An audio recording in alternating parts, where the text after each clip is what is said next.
നമ്മൾ അല്ലാഹുവിനെ ഓർക്കുമ്പോഴാണ് പിശാച് ഇല്ലാതായി പോകുന്നത്. അതുകൊണ്ട് ദിക്ർ പതിവാക്കുക. നമ്മുടെ വീടുകളിൽ ബിസ്മി ചൊല്ലി ഭക്ഷണം കഴിക്കുമ്പോൾ അവിടുത്തെ പിശാചുക്കൾ പറയും, ഈ വീട്ടിൽ നമുക്ക് ഭക്ഷണമില്ല.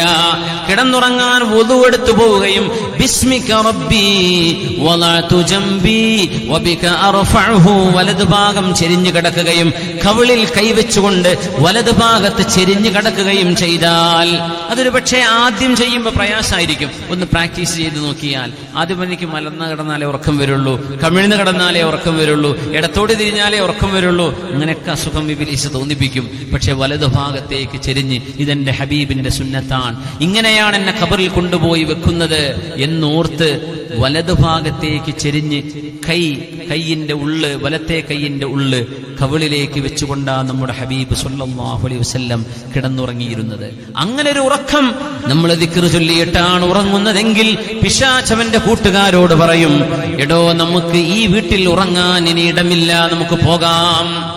എന്തേ? അവിടെ ദിക്ർ ചൊല്ലുന്ന വീടാണ്. അവിടെ സുബഹിയും അശറും മഗ്രിബും ഇശാഉം ഒക്കെ അവിടുത്തെ പെണ്ണുങ്ങളും കുട്ടികളും ആ വീട്ടുകാരും നിസ്കരിക്കുന്നുണ്ട്.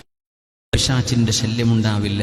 അതുകൊണ്ട് ഇദാ ദക്കറല്ലാഹ, മനുഷ്യൻ അല്ലാഹുവിനെ ഓർക്കുകയാണെങ്കിൽ ഖനസ, പിശാച് ഇല്ലാതെയായി പോകും. അതുകൊണ്ട് അല്ലാഹുവിനെ ദിക്ർ ചൊല്ലുന്നവരായി മാറുക.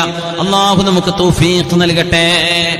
അല്ലാഹു പിശാചിന്റെ ഉപദ്രവങ്ങളിൽ നിന്ന് കാത്തുരക്ഷിക്കട്ടെ. Download Moj.